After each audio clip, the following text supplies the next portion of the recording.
और देखिए, Ukraine Kyiv की अगर बात की जाए तो वहां शाम के 6 बजने वाले हैं, हिंदुस्तान में 9:30 बजने वाले हैं और ऐसे में टाइम डिफरेंस दोनों देशों के बीच करीब 3.5 घंटे का है। और इस समय भी कीव में धमाकों की गूंज सुनाई दे रही है। यूक्रेन की राजधानी कीव में एक बार फिर से जोरदार तरीके से धमाकों की गूंज सुनाई दे रही है। अपडेट के लिए आपको फिर से लेकर चलते हैं वॉर जोन से। प्रणय उपाध्याय हमारे साथ लाइव है। प्रणय, आज की रात यूक्रेन और खासतौर से राजधानी कीव पर भारी पड़ने वाली है।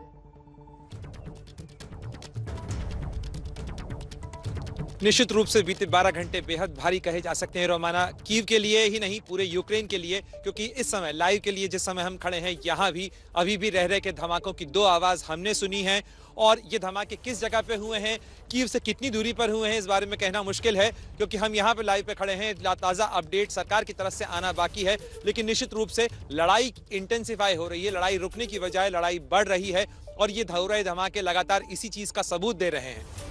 जी रोमाना, ये बड़ी जानकारी जो प्रणय उपाध्याय दे रहे हैं कि जंग जो है वो और तेज होती हुई नजर आ रही है। रूस की तरफ से हमले जो हैं उनमें और धार देखने के लिए मिल रही है और इसी का ये नतीजा कि इस वक्त यूक्रेन में शाम के 6 बजने वाले हैं और एक बार फिर राजधानी कीव यूक्रेन की जो धमाकों की गूंज से दहलती हुई सुनाई पड़ रही है। तो सवाल ये कि यूक्रेन में जंग छेड़कर पुतिन चाहते क्या है? क्यों उन्होंने पूरी दुनिया की अपील के बावजूद ये जंग छेड़ दी है? वैसे तो जंग के पीछे कई कारण हैं, लेकिन सबसे बड़ी वजह समझने के लिए पहले आप नक्शा देखिए। यूक्रेन का नक्शा हम आपको दिखाएंगे और इस नक्शे के जरिए हम आपको ये बताना चाहते हैं कि किस तरीके से रूस और यूक्रेन एक दूसरे के साथ, आप देख सकते हैं करीब 2300 किलोमीटर की सीमा है जो दोनों देश एक दूसरे के साथ साझा करते हैं। इसमें 2000 किलोमीटर की जमीनी सीमा है और साथ ही करीब 300 किलोमीटर की समुद्री सीमा। अच्छा, नई सरकार के आने के बाद से यूक्रेन जो है वो नाटो के साथ जाना चाहता है। अब रूस को डर यही कि अगर यूक्रेन नाटो के साथ गया तो फिर नाटो सेना रूस के दरवाजे तक पहुंच जाएंगी, जो रूस किसी कीमत पर बर्दाश्त नहीं करना चाहता।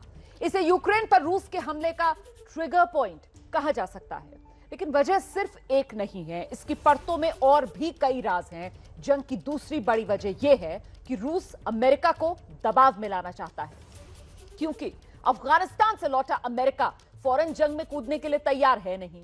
अच्छा, तीसरी वजह भी है, वो ये कि यूरोप में वर्चस्व बढ़ाना। रूस की सीमाएं पूर्वी यूरोप के देशों से लगती हैं और वो अपनी ताकत दिखाकर उन पर अपना दबदबा कायम करना चाहता है। इतना ही नहीं, पुतिन जो है वो 1999 से किसी ना किसी रूप में रूस पर शासन कर रहे हैं और इस जंग से अब वो जो 23 साल का उनका शासन है उस पर जो सत्ता विरोधी लहर उठ रही है उसे भी एक तरीके से शांत कर देना चाहते हैं।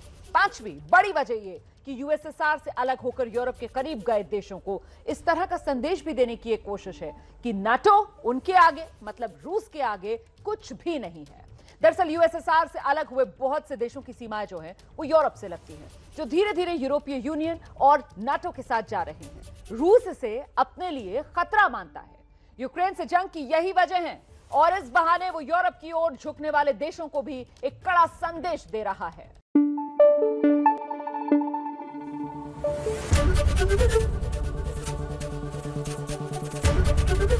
एबीपी न्यूज आपको रखे आगे।